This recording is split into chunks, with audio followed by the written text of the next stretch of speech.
Catecismo sobre Nossa Senhora, adultos. Lição 10. Fuga para o Egito, volta para Nazaré, Jesus encontrado no templo e vida oculta.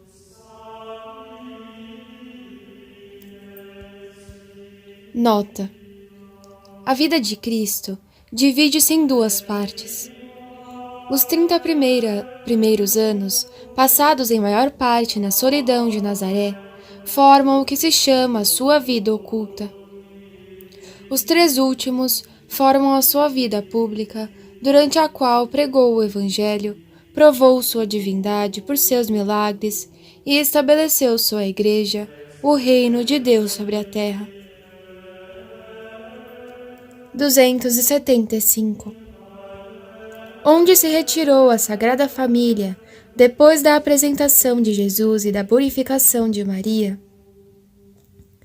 Para Nazaré, que devia ser sua residência ordinária. 276. A Sagrada Família morou muito tempo em Nazaré?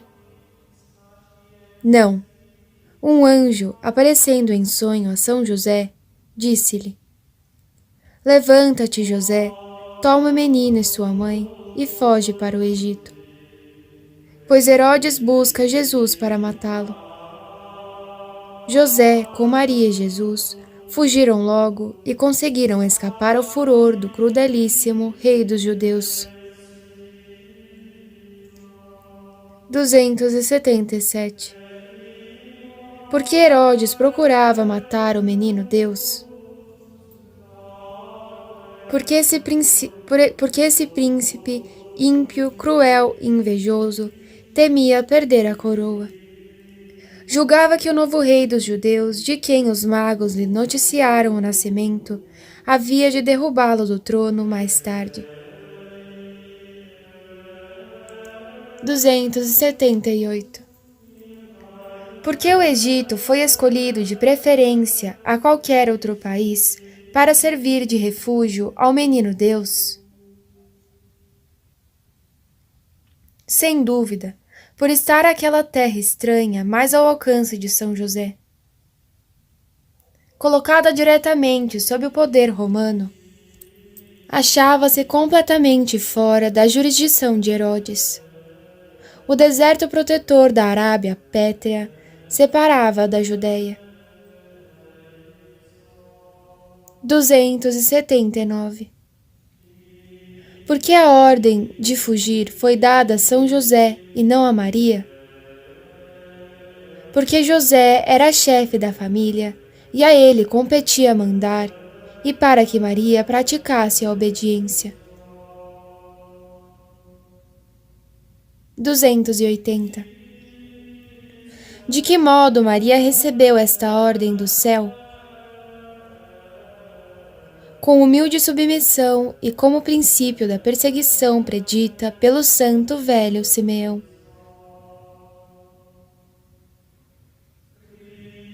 281. A execução dessa ordem não apresentava dificuldades? Sim, apresentava muitas. Maria se vê obrigada a deixar rapidamente sua terra e buscar um país remoto e bárbaro. Acompanhada de São José e carregando Jesus nos braços, deixa sua pobre casa e põe-se a caminho. As profundas trevas da noite e o grande medo que Herodes inspirava lhe faziam ver ou imaginar só motivos de aflição. A distância era de mais de 100 léguas. Não se podia vencê-la em menos de 30 dias, como diz Santo Afonso e muitos outros. Era tempo invernoso e muito frio, e Nossa Senhora tinha apenas 15 anos. De que puderam sustentar-se José e Maria, senão de um bocadinho de pão duro, que levaram ou pediram por esmola? Não havia pouso no trajeto pelo deserto. Foram obrigados a descansar de noite, no chão e ao relento. Ambos, porém, cheios de confiança na providência, obedeceram sem proferir nem sequer a menor queixa. José levantou-se, disse ao Mateus, e tomando o menino e a mãe, fugiu para o Egito. Que obediência admirável! 282. Que qualidade notais na obediência de Maria e José nessa ocasião? Tal obediência foi perfeitíssima. Porque era simples, não raciocinou, pronta, não demorou, generosa, não calculou. 283. Não tinha Deus outros meios a não ser a fuga para subtrair Jesus ao furor de Herodes? Sim, Deus tinha outros meios, mas como não quer que tudo se faça por milagre, deixa muitas vezes as coisas seguirem o seu curso ordinário, o qual está em seu poder, como os fatos extraordinários. O Filho de Deus veio na penúria.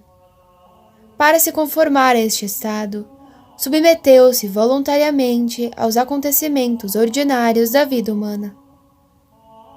Quis, durante o tempo de seu ministério, retirar-se e ocultar-se. Para escapar das perseguições de seus inimigos, foi obrigado a procurar um asilo no Egito. Há mesmo um segredo do céu nesta fuga. Precisava se cumprir a profecia de Oséias, que dizia: Chamei meu filho do Egito. 284. Que incidentes se deram durante esta longa e penosa viagem da Santa Família? O Evangelho não fala de nenhum. Os caminhos ásperos do deserto, intransitáveis e cheios de perigos provenientes das feras e dos ladrões, viram passar a Sagrada Família. Alguma morada ignorada lhe deu abrigo, sem que nenhum indício lhe atraiçoasse a nobreza. O desígnio de Deus era realçar, pela sombra destes primeiros dias, o brilho futuro de Jesus, e não deslumbrar os olhares pelos prodígios que achamos nos evangelhos apócrifos. Nota: os evangelhos apócrifos, assim chamados por oposição aos evangelhos autênticos, são livros antiquíssimos, tendo por origem duas causas distintas: a heresia e uma falsa piedade. São uns 40, dos quais só 7 chegaram integralmente até nós. Ortodoxos na maior parte de sua narração, os evangelhos apócrifos relatam, de vez em quando, erros de seu tempo.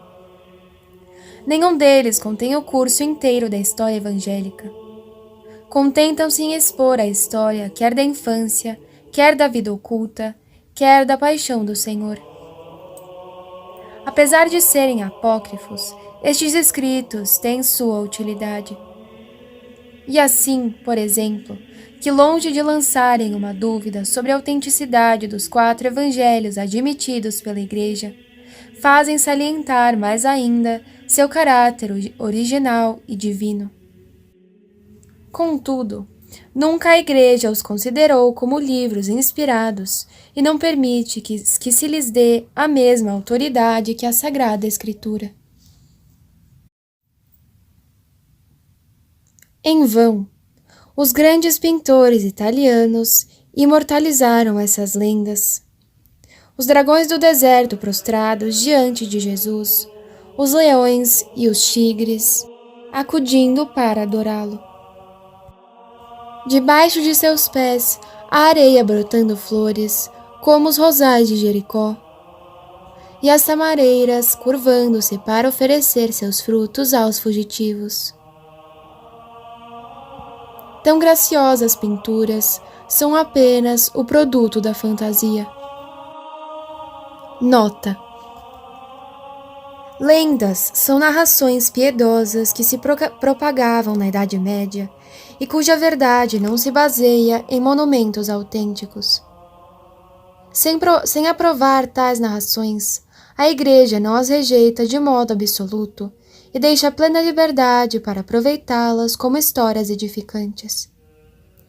Entre as lendas relativas à fuga para o Egito, as mais conhecidas são a da palmeira e a do bom ladrão.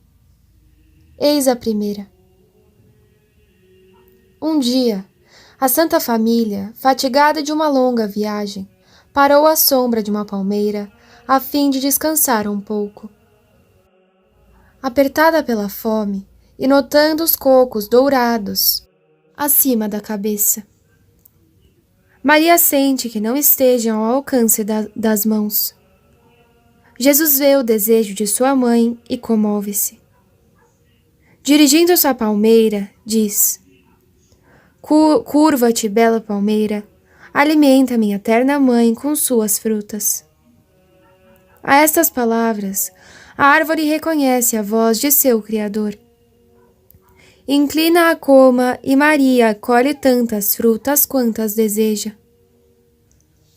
Após nova ordem do divino menino, a palmeira se ergue de novo e muito altaneira. Mas tão bela ação não podia ficar sem recompensa.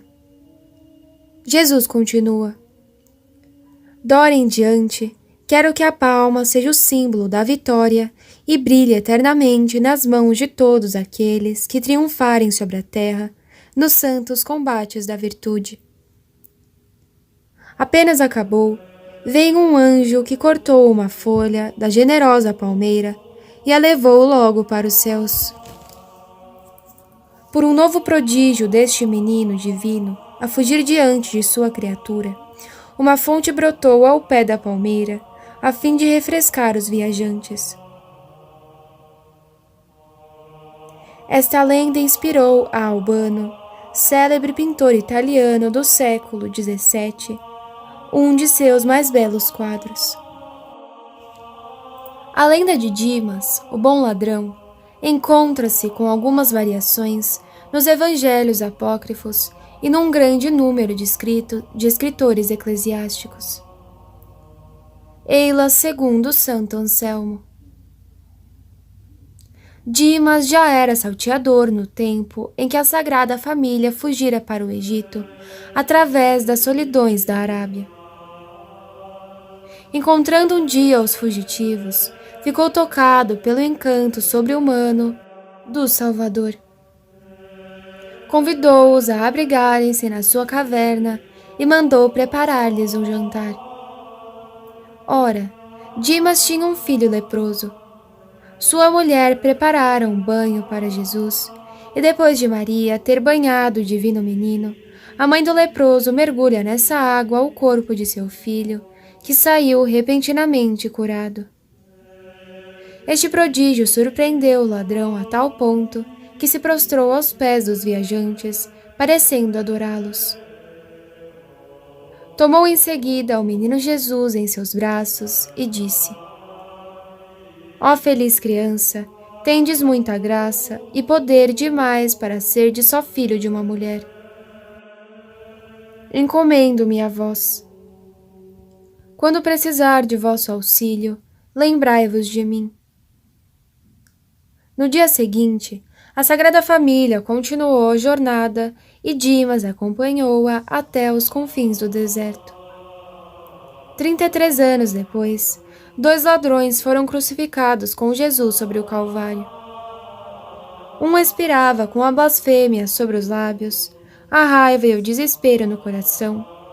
O outro, repentinamente esclarecido por uma graça poderosa, detestava sua vida criminosa, confessava a divindade do Salvador, a quem dirigia esta oração: Senhor, lembrai-vos de mim no vosso reino. Este ladrão penitente era Dimas. 285. Em que lugar do Egito a Sagrada Família estabeleceu sua residência? Segundo a tradição, depois de uma viagem de mais de 100 léguas, a Sagrada Família atravessou Heliópolis, cidade natal de Moisés, e foi até Matarié. Aldeia plantada de sicômoros, onde se acha a melhor fonte de água potável do Egito. Ali, a Sagrada Família viveu em paz, longe de Herodes, que no auge do furor mandou fazer o massacre dos inocentes. Vendo Herodes que tinha sido enganado pelos magos, e não sabendo como achar o novo rei dos judeus, mandou matar todos os meninos varões de Belém e dos arredores de 2 anos para baixo, pensando envolver o menino Deus na matança. De modo que muitas crianças foram degoladas, escapando apenas a que o tirano procurava. Então, cumpriu-se esta palavra do profeta Jeremias. Queixas e choros lamentáveis foram ouvidos em Rama. É a voz de Raquel que chora seus filhos e não quer consolo, porque não existem mais. Nota: Raquel, mulher de Jacó e mãe de José e Benjamim, fora inumada em Rama, perto de Belém. Por uma prosopopeia comovedora, o profeta nola apresenta saindo do túmulo para chorar com as mãos dos santos inocentes. 286. De que modo viveu a Sagrada Família no Egito? Maria e José, sendo muito pobres, achando-se em país estranho, sem dinheiro, nem proteção alguma, a fim de ganharem o necessário para seu sustento durante o tempo que aí viveram, tiveram que entregar-se a penosos e assíduos trabalhos. Quantas vezes, diz Santo Afonso, o menino Deus pediu pão a seus pais, e estes nada lhe puderam dar. 287. Que devemos fazer quando novos Herodes, o demônio e o mundo procuram matar a Jesus em nosso coração? Devemos, a exemplo de Maria, afastar-nos imediatamente e levar Jesus conosco. Isto é, devemos fugir da ocasião perigosa e, por uma digna recepção dos sacramentos, unirmos-nos estreitamente a Cristo, protetor de nossa alma e reparador da fraqueza humana. 288. Ficou a Sagrada Família muito tempo no Egito? Ficou até a morte de Herodes, voltando depois para Nazaré. Morto Herodes, um anjo apareceu em sonho a São José e lhe disse: Levantai-vos, tomai o menino e sua mãe, e voltai para a terra de Israel, porque já morreram os que queriam matar o menino. José obedeceu prontamente, mas sabendo que Arquelau reinava na Judéia, em lugar de Herodes, seu pai, receoso de ir para lá, e tendo recebido em sonho uma visão do céu, retirou-se para Galiléia, a uma cidade chamada Nazaré, a fim de que essa palavra dos profetas se cumprisse. Chamar-se-á Nazareno. Ignora-se quanto tempo durou o exílio da Sagrada Família no Egito, mas parece, segundo a história, que não foi além de 1 ano. 289. Que sentimento nos deve inspirar a narração da fuga e da volta do menino Deus? Essa narração deve reanimar nossa coragem no meio das perseguições, lembrando-nos de que a malícia e o poder dos homens acabam com a morte e que só Deus é terrível na sua cólera, sendo todo-poderoso e eterno. 290. Quais eram as ocupações da Santíssima Virgem em Nazaré? Vivia submissa a São José, prodigalizava seus desvelos ao menino Jesus e servia a ambos numa oração e num recolhimento contínuos. A vida da Santíssima Virgem em Nazaré lembrava a que levara no templo nos dias de sua meninice. Era a mesma união com Deus, a mesma fidelidade a todos os seus deveres de Estado. Na aparência, nada de extraordinário nessa existência pacífica e uniforme. Como as demais mulheres de sua aldeia, Maria cuidava dos afazeres do lar, da ordem e asseio da casa. Mas, no meio destas ocupações vulgares, a perfeição de sua vida crescia sem medida, em consequência das relações íntimas com Jesus Cristo, o qual quis receber das mãos de Maria os mais ternos cuidados e aprender tudo o que a mãe deve ensinar a seu filho. 291. Que aconteceu de notável durante a vida oculta da Sagrada Família em Nazaré? O Evangelho nos ensina que a Sagrada Família ia todos os anos a Jerusalém para celebrar a Páscoa, e quando Jesus tinha 12 anos, José e Maria o levaram e voltaram sem dar, pela falta do divino menino. 292. Onde o acharam depois de tê-lo procurado por 3 dias? No templo, entre os doutores, escutando-os, interrogando-os e enchendo-os de admiração pela sabedoria de suas perguntas e de suas respostas. 293. Narrai este fato. Chegado à idade de 12 anos, Jesus acompanhou José e Maria na peregrinação anual ao Templo de Jerusalém para a celebração da Páscoa. Acabados os dias festivos, voltaram para Nazaré. O menino Jesus ficou em Jerusalém sem que os seus pais percebessem. Julgando-o na companhia de amigos, andaram caminho de um dia. Nota: para se explicar o aparente descuido de Maria e de José, nesta ocasião, cumpre lembrar que em Jerusalém, durante o tempo da Páscoa, havia 2 a 3 milhões de peregrinos e que, em consequência disto, as caravanas se formavam com uma extrema confusão. Só quando a longa fileira dos viajantes, camelos e burros, se afastava das portas, é que era possível reconhecer-se e conservar alguma ordem. Então, parentes e amigos se reuniram, mulheres e velhos, montados sobre animais de carga, os homens a pé, guiando a marcha, e todos juntos iam cantando hinos sacros. De noite, quando a caravana parou, deram pela ausência do menino e o procuraram por entre os conhecidos. Não o achando, cheios de angústia, voltaram a procurá-lo na Cidade Santa. Ao cabo de 3 dias, acharam-no no templo, sentado entre os doutores, escutando e interrogando-os.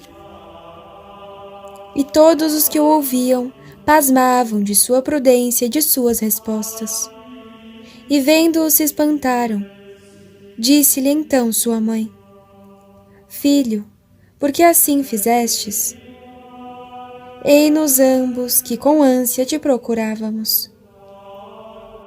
Jesus respondeu: Por que me procuráveis? Não sabeis que devo tratar dos negócios de meu Pai? Nota: por esta palavra, a primeira que os santos evangelhos referem, a única que fica de seus 30 primeiros anos, Jesus não repreende seus pais por tê-lo procurado. Contentou-se-lhe em lembrar-lhes, em termos respeitosos, sua origem celeste, sua divina filiação e os grandes deveres que ela lhe impõe. 294. Que ensinos decorrem deste fato?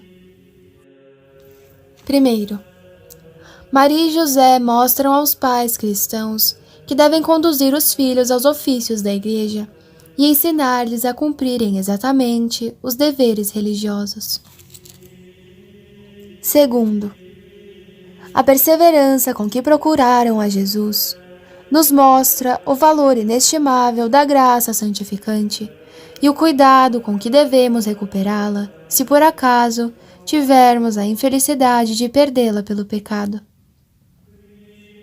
Terceiro, separando-se de seus pais, Jesus não quis ensinar-nos a desobedecer a nossos pais, pois se subtraiu momentaneamente à vigilância de Maria e de José para obedecer mais estritamente a seu Pai Celeste. Mas quis antes dar-nos um grande exemplo da firmeza respeitosa com a qual deveríamos resistir a nossos progenitores, se por acaso nos mandassem alguma coisa contrária à religião. Quarto, Jesus, nesta circunstância, é particularmente o modelo dos meninos. Ensina-lhes como devem assistir às lições do catecismo. Cumpre a seu exemplo. 1. Mostrarem-se zelosos e cheios de boa vontade para frequentá-las. 2. Escutar com cuidado, pedir explicações com modéstia, responder com amabilidade e respeito. 295. Que nos ensina o Evangelho acerca da Sagrada Família durante os 18 anos que seguiram o encontro do menino Jesus no templo? Tendo acompanhado seus pais, diz São Lucas, Jesus veio para Nazaré e lhes estava sujeito. E sua mãe conservava todas essas palavras em seu coração. E Jesus crescia em sabedoria, idade e graça diante de Deus e dos homens. Primeiro, a respeito destes 18 anos, o Evangelho é muito parco de fatos. São Marcos nos ensina que Jesus, durante os anos de sua vida oculta, exercia, com São José, a humilde profissão do carpinteiro, ganhando ambos o pão de cada dia com o suor do rosto. Deste modo, reabilitou o trabalho manual, tão desprezado dos pagãos, e confundiu o nosso orgulho pelo exemplo de sua vida pobre, laboriosa, dependente e ignorada do mundo. Os que vivem de uma arte mecânica, diz Bossuet, consolem-se e regozijem-se. Jesus Cristo pertence à sua corporação. Deus abençoará seu trabalho e serão perante ele como outros Jesus Cristos. Em Nazaré, diz São Bernardo, aquele a quem os espíritos celestes obedecem tremendo, acha-se sujeito a Maria e a José. Não se sabe o que há de mais digno de admiração, se a submissão do filho ou a dignidade da mãe, porque de uma e outra parte há um prodígio igual. Na submissão de Deus a Maria, uma humildade sem exemplo. Na autoridade de Maria sobre um Deus, uma grandeza sem par. Segundo, nada tão pouco conta o Evangelho a respeito da Santíssima Virgem, senão que conservava estas palavras em seu coração, com o fim de meditá-las no silêncio do retiro, como deve fazer uma alma devota que deseja chegar ao conhecimento, ao amor e à imitação de Cristo. Terceiro, depois do regresso da Sagrada Família a Nazaré, o Evangelho não menciona mais São José. É provável que falecesse durante a vida oculta de Jesus. As augustas funções que cumpria sobre a terra fizeram-no ser escolhido como protetor da Igreja Católica e porque teve a felicidade de expirar nos braços de Jesus e de Maria, como padroeiro da boa morte. Jesus Cristo, diz ainda Bossuet, o assistiu na última doença. Feliz pai a quem tal filho fechou os olhos. Verdadeiramente morreu entre os braços e no ósculo do Senhor. 296. A Igreja favorece o culto da Sagrada Família? Sim, favorece-o com todo o seu poder. O Santo Papa Leão XIII, desejando ver florescer a caridade, os bons costumes e outras virtudes cristãs, das quais a Sagrada Família nos oferece tão grandes exemplos, aprovou de novo a piedosa Associação da Sagrada Família, estabelecida sob o patronato de Jesus, Maria, José, e encarregou os senhores bispos de organizarem essa obra de suas respectivas dioceses. Ninguém ignora, diz o Papa, que a prosperidade de um país depende particularmente da educação da família. Por isso, é necessário que seja constituída e regida por santas leis. Que nela o espírito religioso e a vida cristã sejam conservados. Deus, na sua misericórdia, deu ao mundo, na família de Nazaré, o modelo de uma família divinamente constituída, na qual o sol de justiça aceitou de esconder-se antes de iluminar as nações. São José oferece aos pais de família a regra da vigilância e da cautela paterna. As mães acham em Maria a imagem insigne da afeição, da submissão e fidelidade perfeitas. Os meninos têm em Jesus, que a José e Maria viveu sujeito, um divino modelo da obediência que devem admirar, honrar e imitar. Os nobres aprenderão por esta família de sangue real como é preciso moderar-se nos bons êxitos e não desanimar nos reveses. Os ricos verão quanto as virtudes são preferíveis às riquezas. Os operários, enfim, e todos os que em nossos dias se revoltam contra a pobreza e os trabalhos de sua condição inferior, hão de ver, contemplando esta família sagrada, que tem antes motivo de regozijo do que de indignação. 297. Em que dia se celebra a festa da Sagrada Família? A Igreja celebra a festa da Sagrada Família no primeiro domingo depois da Epifania. 298. Que fruto devemos tirar desta instrução? A exemplo da Sagrada Família, devemos amar a vida humilde, laboriosa e oculta, e santificar todas as nossas ações pela oração, obediência e união com Deus. Exemplos. Exemplo A. A mãe dos que não têm mãe. Um dia, contou um pároco das cercanias de Paris, avistei uma ovelha estranha no rebanho do meu catecismo. Esta pequena figura, pálida e graciosa, que se havia introduzido, estava na extremidade do último banco. Não me era inteiramente desconhecida. Recordei-me logo que o intruso era filho do novo contramestre da oficina, homem de opiniões violentas e exaltadas, orador do clube, radical, socialista e que tinha aversão ao clero. Aliás, o pequeno parecia expatriado no santo lugar. Olhava para todos os cantos, numa atitude embaraçada na ponta do barco. Fingi não lhe reparar a presença. Mas depois de interrogar os outros meninos, fui até ele e o fiz levantar. O pequeno tinha nas mãos o seu boné e olhava-me com olhos tristes. Seus vestidos eram bons e bem feitos. Porém, Faltava no seu traje um não sei o quê.